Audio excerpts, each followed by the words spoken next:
নমস্কার। আজকে আমি আপনাদেরকে কাঁচা মিষ্টি কুমড়ো দিয়ে সর্ষে বাটা দিয়ে ইলিশ মাছের পাতলা ঝোল করে দেখাবো। দেখুন আপনারা কিভাবে করি আমি রান্নাটা।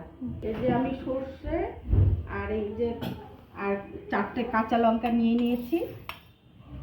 মিক্সির মধ্যে আমি এটা পিষে নেব। আর এখানে একটু নুন দিয়ে দিচ্ছি। সর্ষে কাঁচা লঙ্কার মধ্যে নুনটা দিলে ঝাঁঝটা ভালো হয়, বাটার ঝাঁঝটা। জল দিয়ে দেবো, দিয়ে দিলাম। এবার আমি এটাকে মিক্সির মধ্যে মশলাটা করে নেব। পিস ইলিশ মাছ নিয়ে নিয়েছি, দেখুন আপনারা। কড়ার মধ্যে তেল দিয়ে দিচ্ছি। কড়াতে তেল দিয়ে দিয়েছি, কড়াটা গরম হয়ে গেছে। এবার আমি মাছটা ভেজে নেব। ইলিশ মাছ বেশি ভাজতে হয় না, ইলিশ মাছ বেশি ভাজলে খারাপ হয়ে যায়, টেস্টটা নষ্ট হয়ে যায়। আমি খালি এপাশ ওপাশ করে নামিয়ে নেব। দেখুন আপনারা।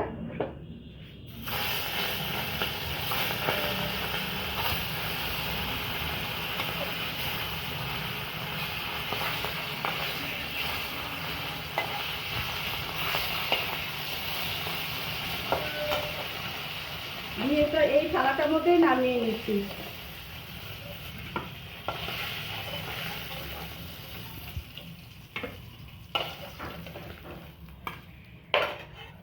হয়ে গেছে। এবার আমি আপনাদেরকে ঝোলটা করে দেখাচ্ছি। ইলিশ মাছ ভাজার তেলের মধ্যে আমি ফোড়নটা দিয়ে দিচ্ছি। এই যে কালো জিরা ফোড়নে দিলাম। এই মিষ্টি কুমড়োগুলো তেলের মধ্যে ছেড়ে দিলাম।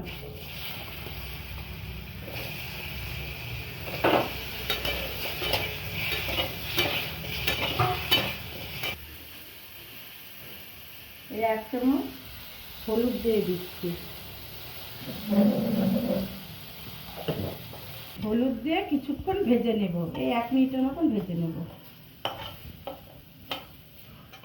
এই যে সর্ষেটা বেটে রেখেছিলাম মিক্সিতে, এটাকে এখানে আমি দিয়ে দিচ্ছি বড় থালে।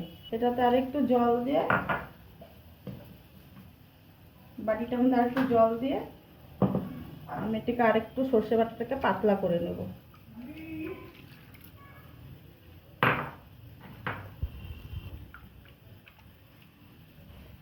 এবারে যে সর্ষে বাটাটা আমি দিয়ে দিচ্ছি।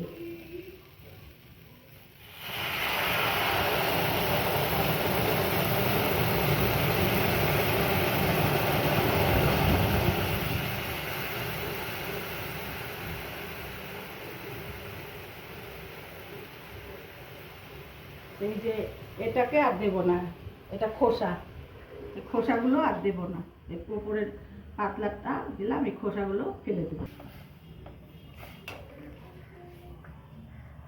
এবারে পরিমাণ মতো নুন দিয়ে দিচ্ছি, নুন দিয়ে দিলাম।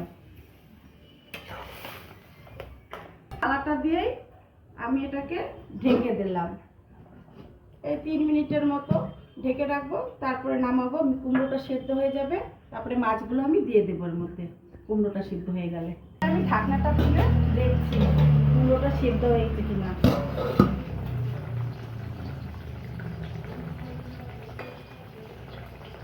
দেখুন কুমড়োটা ভালো করে সেদ্ধ হয়ে গেছে, একদম একদম সেদ্ধ হয়ে গেছে।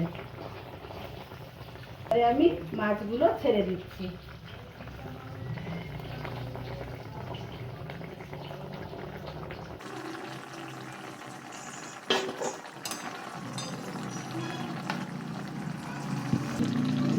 এবারে আমি 1 চামচ কাঁচা তেল দিয়ে নামিয়ে দেব।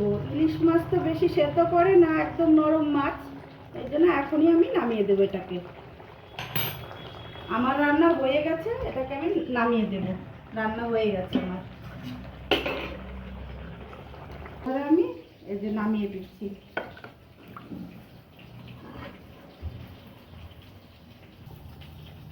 আমার রান্না হয়ে গেল।